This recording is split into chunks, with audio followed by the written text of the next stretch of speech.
Bismillahirrahmanirrahim. Assalamualaikum warahmatullahi wabarakatuh. Hai semuanya, semoga kita tetap sehat, tetap semangat meskipun pembelajaran dari rumah. Baik, sebelum kita memulai pembelajaran, marilah kita berdoa terlebih dahulu supaya pembelajaran hari ini dilancarkan. Nah, di sini kita akan membahas tentang dasar-dasar dimensi 3. Nah, ini perlu sekali sebelum kita melanjutkan pembelajaran tentang dimensi 3. Di sini teorema Pythagoras itu apa sih? Coba yang masih ingat sama teorema Pythagoras itu apa? Baik, diingatkan kembali bahwa teorema Pythagoras itu digunakan untuk mencari salah satu sisi dari segitiga siku-siku. Nah, misalkan yang dicari adalah titik A. Bisa digunakan teorema Pythagoras. Kemudian, misal yang belum diketahui adalah titik B. Sisi B. Nah, sisi B bisa digunakan dengan menggunakan teorema Pythagoras. Sisi C juga bisa. Nah, rumusnya adalah jika kita mencari sisi C, yakni maka C kuadrat sama dengan A kuadrat ditambah B kuadrat. Kemudian untuk mencari sisi A, nah sisi A yaitu A kuadrat sama dengan C kuadrat dikurangi B kuadrat. Kemudian B untuk mencari sisi B, B kuadrat sama dengan C kuadrat dikurangi A kuadrat. Nah, ini kenapa ini ditambah dan ini dikurangi? Nah, ini digunakan untuk mencari sisi yang paling panjang. Nah, dapat dilihat bahwa C atau A ke B itu adalah sisi yang paling panjang. Nah, kemudian untuk mencari sisi yang pendek, kita menggunakan rumus yang ini, yaitu dikurangi. Oke, kita misalkan titik A itu 5. Sisi A itu 5. Sisi B yaitu 12 dan yang ingin kita cari adalah sisi C. Nah, rumusnya adalah C kuadrat sama dengan A kuadrat ditambah B kuadrat. C kuadrat yaitu, nah A-nya 5 dan B-nya adalah 12, maka C kuadrat sama dengan 5 kuadrat ditambah 12 kuadrat. Sama dengan 5 dikali 5 yaitu 25. 12 dikali 12 yaitu 144. Nah, di sini kita rubah C kuadrat menjadi C, yaitu dengan cara memindahkan ruaskan si kuadrat ini ke sebelah kanan yang menjadi akar 169. Nah, 169 itu adalah hasil dari 25 ditambah 144. Akar dari 169 adalah 13. Maka diketahui di sini bahwa sisi C panjangnya adalah 13 cm. Nah, untuk mencari sisi A bisa dicontohkan seperti ini. A kuadrat dikurangi C kuadrat dikurangi B kuadrat. Lihat bahwa benar hasilnya A adalah 5. Oke, sudah paham ya untuk teorema Pythagoras. Kita lanjutkan ke konsep jarak titik ke titik. Nah, jarak titik ke titik itu adalah apa sih? Itu jarak titik ke titik ruas garisnya itu terpendek. Nah, jarak titik ke titik adalah panjang ruas garis terpendek. Misalkan kita punya titik A dan titik B. Nah, ruas garisnya adalah ini. Nah, ini yang disebut dengan jarak terpendek atau ruas garisnya. Misalkan kita punya sebuah peta nih di sini. Kita punya peta. Peta sebuah kota, dicari yang mana yang paling dekat dari rute-rute ini.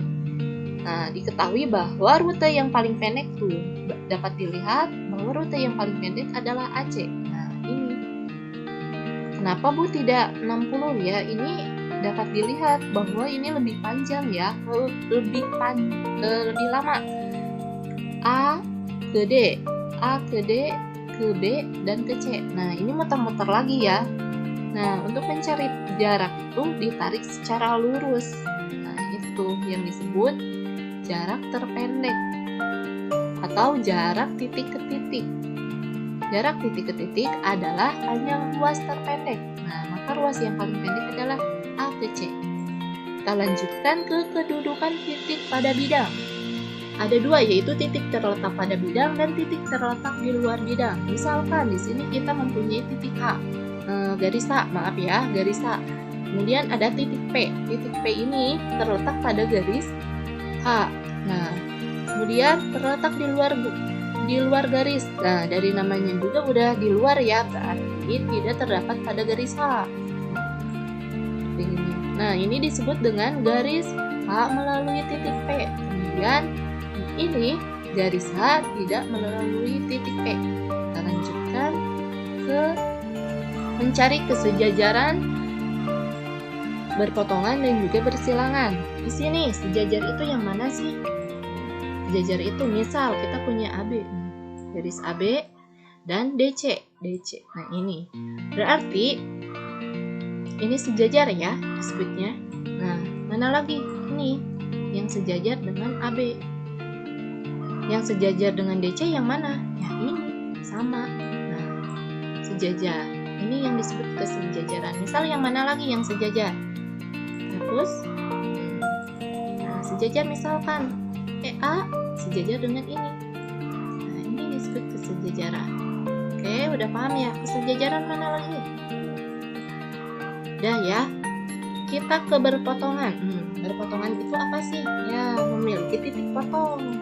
Di sini berpotongan. Misalkan kita punya AB. Nah, ini dan AD.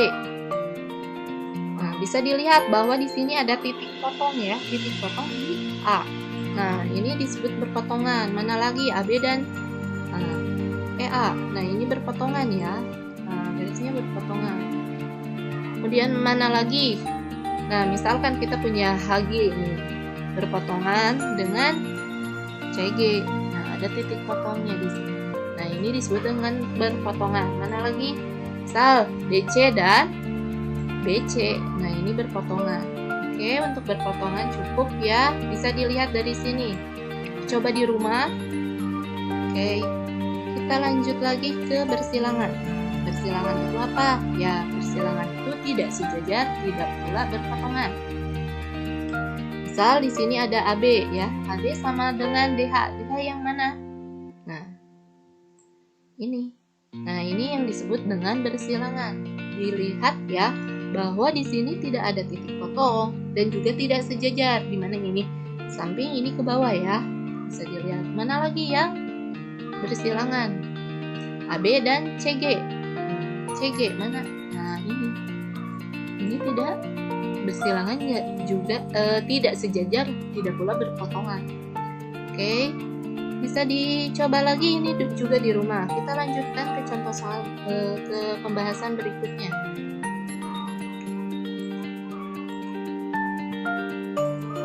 Nah, kedudukan garis pada bidang. Ada titik terletak pada bidang dan titik terletak di luar bidang. Misal di sini kita punya titik A. Titik A di sini terletak di luar bidang. Terletak pada bidang. Itu terletak pada bidang. Nah, ini yang disebut terletak pada bidang. Titik ini terdapat di bidang ini, di bidang ABEF. Nah, terletak di luar bidang. Kita contohkan lagi. Terletak di luar bidang, misalkan kita punya titik B terhadap bidang DCGH. Nah, ini terletak di luar bidang karena tidak ada di bidang ini ya. Adanya di sini. Ini bidangnya dan ini titiknya. Ini disebut di luar bidang. Oke. Bisa dicoba nanti di rumah. Mana sih titik yang terletak di bidang dan ini? Nah, di sini ada contohnya, bisa dipraktekkan. Nah, kita masuk ke jarak 2 titik. Jarak 2 titik. Contoh soal ya di sini. Perhatikan balok berikut. Jika panjang AB adalah 9, AB adalah 9 dan BC adalah 6, kemudian CG adalah 5. Di sini 9, 6, 5. Nah, yang dicari adalah panjang D ke H. D ke H. Nah, ini D ke H. Berapa sih panjangnya? Karena rusuknya sama, ini sejajar dengan ini, nah, sejajar ya. Nah, CG. Berarti nilai ini sama dengan nilai ini, yaitu 5 cm. Oke, udah paham ya? Kita lanjutkan lagi.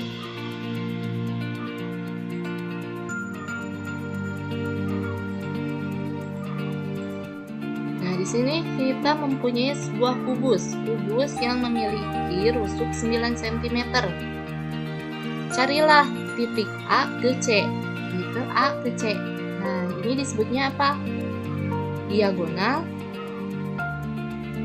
bidang.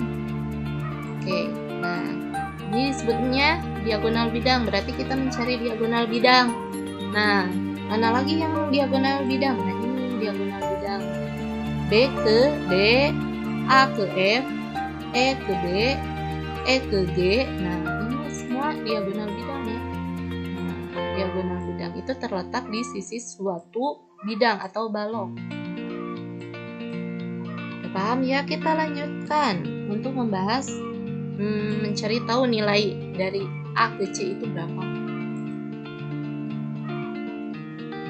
Lanjut, diagonal bidang. Nah, ya, ini diagonal bidang ya. Nah, diagonal bidang.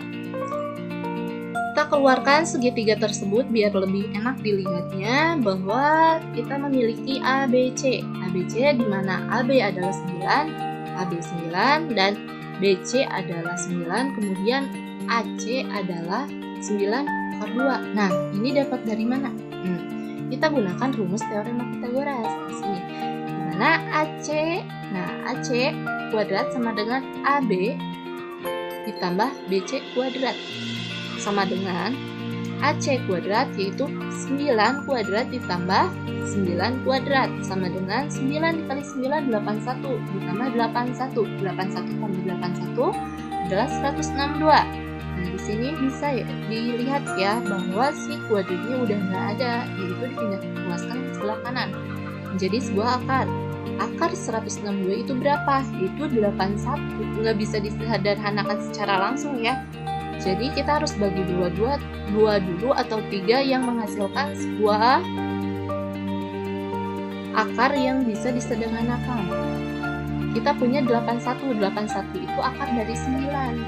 Nah, 81 dikali 2 yaitu 162 ya kan. Menjadi 81 yaitu 9 dan akar 2 tidak bisa disederhanakan, maka 9 akar 2. Oke, kita lanjut diagonal ruang. Kita bahas diagonal ruang. Diagonal ruang itu apa sih? Diagonal ruang itu adalah suatu diagonal yang terletak pada ruang suatu bidang. Nah, misal di kubus ini, diagonal ruangnya mana? Ya ini, A ke G dan juga H ke B. Nah, ini yang disebut diagonal ruang. Mana lagi? E ke C dan mana lagi coba? Nah, C ke A. Nah, ini D ke F, F ke D. Nah, ini diagonal ruang. Diagonal ruang itu adalah jarak atau sebuah garis yang menyatukan titik ke titik di sebuah ruang suatu kubus. Nah, oke. Kita di sini jarak titik G ke A diwakili oleh panjang ruas AG. Titik A diwakili jarak titik G ke A diwakili oleh panjang ruas AG. Panjang ruas AG yang mana? Nah, dari gambar di samping bahwa segitiga ACG adalah, nah, bentar. AG itu yang ini ya, AG. Nah, ini ruas garis AG merupakan diagonal ruang kubus ABCD. Dari gambar di samping bahwa segitiga ACG, nah ACG berarti ini ya. Nah, ini diagonal bidangnya ada, ini diagonal ruangnya ada. Nah, untuk mencari diagonal ruang kita harus juga mencari diagonal bidang terlebih dahulu. Diagonal alas ABCD, maka hitunglah panjang AG. Nah, panjang AG berapa? Nah, ini diketahui. Kita harus ketahui dulu ini berapa. Yang diketahui hanya 1. Maka kita cari panjang dari A ke C. Nah,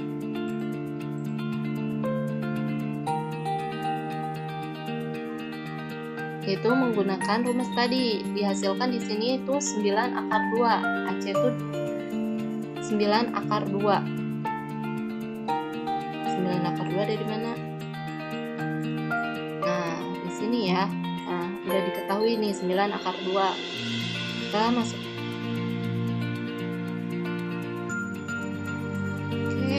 sini udah diketahui ya bahwa A ke C itu adalah 9 akar 2, maka yang kita harus cari itu adalah AG. Nah, mencari AG yaitu adalah diagonal ruang,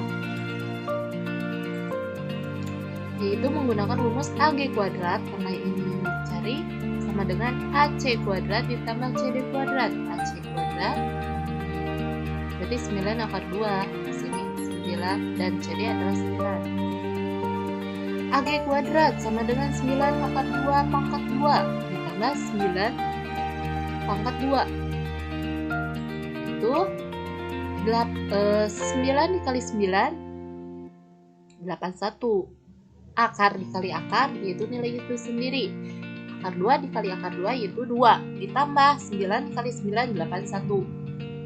Maka kita dapatkan 81 dikali 2 adalah ditambah 81 yaitu 243. Nah, di sini udah diakarkan ya, akar 243. 243 bisa langsung disederhanakan tidak? Itu dibagi dulu, dibagi 3, itu hasilnya 81. Maka 81 dikali 3 yaitu 81 dari 9.